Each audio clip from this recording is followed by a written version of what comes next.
لیکن کرغزستانی گھوڑوں کی تعداد میں اضافہ کرنا مستقبل کے لیے اچھا ہوگا۔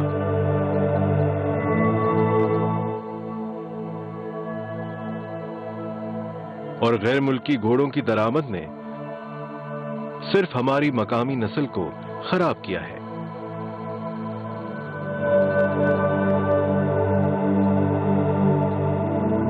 اصل کرغیز گھوڑے کو بچانا ایک اہم مقصد ہے، اور ایک ایسے ملک میں جہاں بہت سے بچے چلنے سے پہلے گھوڑ سواری سیکھتے ہیں۔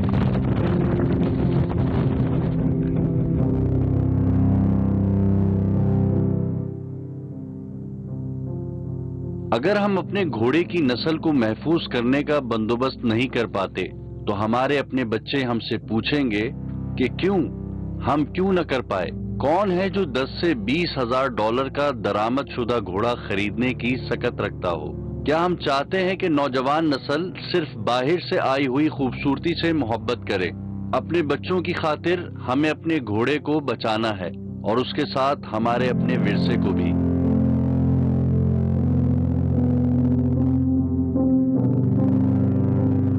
کرغزستانی گھوڑا ایک پرانا دوست، ایک قابل اعتماد اتحادی اور ایک محنتی کارکن ہے جو کرغزستان کے قیمتی بلند پہاڑی ماحول کو محفوظ رکھنے کے لیے ضروری ہے۔ اور جیسے کہ گھوڑے پالنے والے پرانے لوگ جانتے ہیں کہ پروں والے گھوڑے کا مٹ جانا ایسا ہے کہ جیسے ہماری اولادوں کی اولادوں کے پر کٹ جائیں۔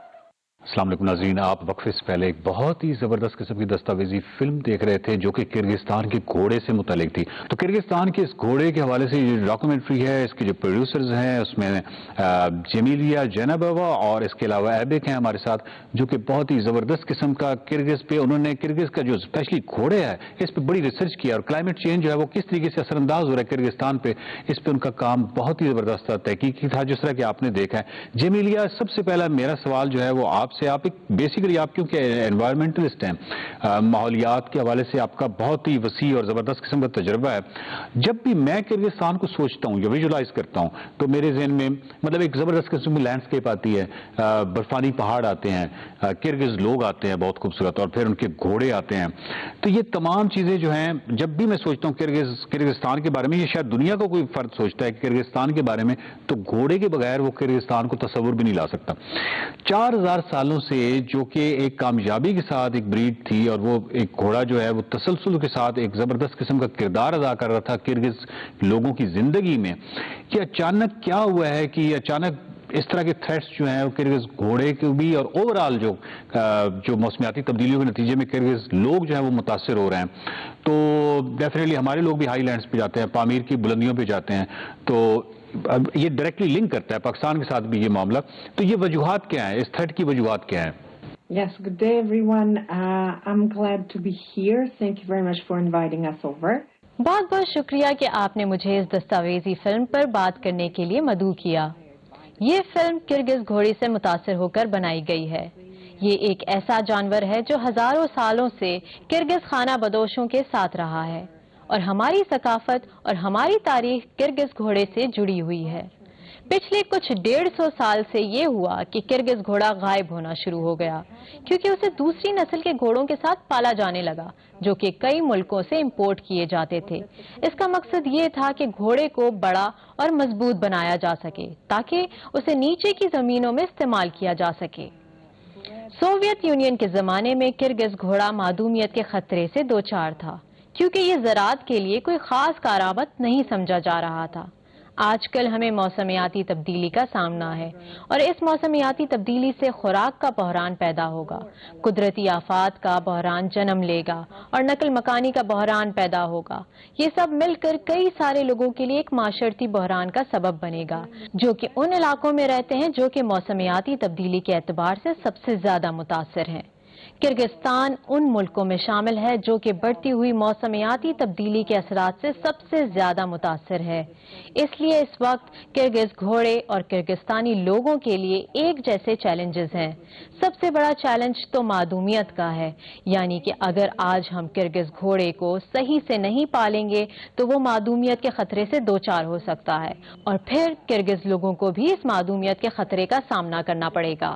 ان حالات میں سب سے اہم یہ ہے کہ اگر ہم کرغز گھوڑے کو بچائیں گے تو وہ بھی کرغزستان کی ثقافت اور تاریخ کو محفوظ رکھنے میں کرغزستان کے لوگوں کے لیے مددگار ثابت ہوگا.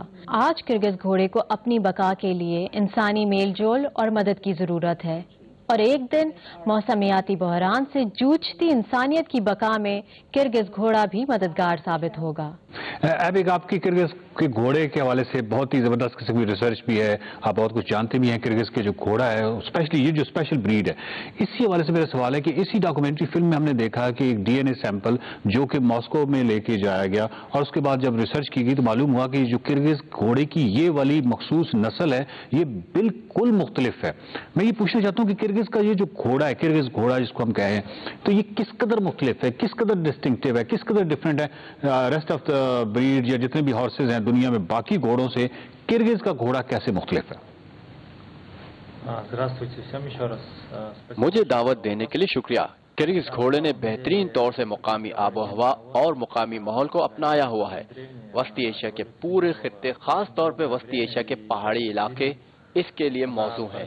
وسطی ایشیا در حقیقت کرغز گھوڑے کی جسمانی ساخت، اعضاء کے افعال اونچائی پر رہنے کے لیے بالکل موزوں ہے، جس کی بنا پر کرغز گھوڑا سطح سمندر سے 3 سے 4 ہزار میٹر کی بلندی پر رہ سکتا ہے، اور اس کی جسمانی ساخت اسے بہت اچھی طرح سے رہنے میں مدد دیتی ہے. یہ اونچی چراگاہوں میں رہتے ہیں، اپنی نسل بڑھاتے ہیں اور وہاں پر چراگاہوں پر انحصار کرنے والوں کو تقویت فراہم کرتے ہیں. آپ دونوں کا بہت شکریہ، آپ نے بہت ہی زبردست قسم کی معلومات ہمیں دی، اور یقیناً یہ معلومات آپ ہی دے سکتے تھے. اس کی وجہ یہ ہے کہ جس طریقے سے کرغزستان میں آپ رہے اور جتنا آپ نے کلوزلی اس کو دیکھا، اس کا سارا کلائمیٹ چینج وہاں پہ لوگوں کو ملے، یہ انفارمیشن آپ ہی دے سکتے تھے، اور یہ انفارمیشن جو ہے وہ بنیادی طور پہ ایک انتباہ ہے ہمارے لیے، ہم سب کے لیے. بہت شکریہ. اندریا ہیں اس وقت ہمارے ساتھ. اندریا جو ہیں یہ کرغزستان کے گھوڑے کے حوالے سے اور اس کو بچانے کے حوالے سے ان کی ایکسپرٹیز ہیں، یہ ایکچولی ماہر ہیں. اندریا، تھینک یو ویری مچ، آپ نے ہمیں جوائن کیا. آپ سے میرا سوال یہ ہے کہ ہم نے کرغزستان کے گھوڑے کے حوالے سے اس ڈاکومنٹری فلم میں دیکھا ہے کہ ایک تو یہ بہت ہی ریئر ہے اور ایک یہ بہت زیادہ خطرے میں ہے. اگر یہ جو ایک پیس ہے، ڈیفینیٹلی کیونکہ آپ اس کی ماہر ہیں تو آپ جانتی ہوں گی کہ ایک خاص پیس ہے اس کی جو تبدیلیاں ہو رہی ہیں، کلائمیٹ چینج ہو رہا ہے، اور اسی پیس کے ساتھ یہ جو گھوڑا ہے یہ متاثر ہو رہا ہے. اس کرنٹ پیس کو دیکھا جائے تو آپ کیا سمجھتی ہیں کہ اس کے جو لینڈسکیپ پہ کیا اثرات ہوں گے، وہاں پہ جو کرغزستان میں لوگ رہ رہے ہیں ان کی زندگیوں پہ کیا اثرات ہوں گے، اور اگر ان کو مائگریٹ کر کے کہیں جانا پڑتا ہے تو یہ تمام جو منظرنامہ ہے یہ تو کافی پریشان کن ہے. کیا کہتی ہیں آپ اس کے بارے میں؟ السلام علیکم dear friends, greetings from Kyrgyzstan. اور مجھے پروگرام میں بلانے کے لیے بہت شکریہ. جی ہاں، در حقیقت کرغزستان کے دیہی علاقوں میں بہت سے لوگوں کی زندگی کا انحصار لائف سٹاک کی افزائش پر ہے، اور یقیناً اس مرحلے پر بھی موسمیاتی تبدیلی نہ صرف مستقبل بلکہ موجودہ دور میں بھی ہم سب کے لیے ایک بڑی تشویش ہے، کیونکہ موسمیاتی تبدیلی واقعی لائف سٹاک کی افزائش اور ہمارے ملک کی زرخیزی کی شکل کو متاثر کر سکتی ہے. موسمیاتی تبدیلی سب سے زیادہ چراگاہوں کے وسائل پر اثر انداز ہوتی ہے، اور چراگاہیں لائف سٹاک بریڈنگ کی کامیابی کا سب سے بڑا عنصر ہیں.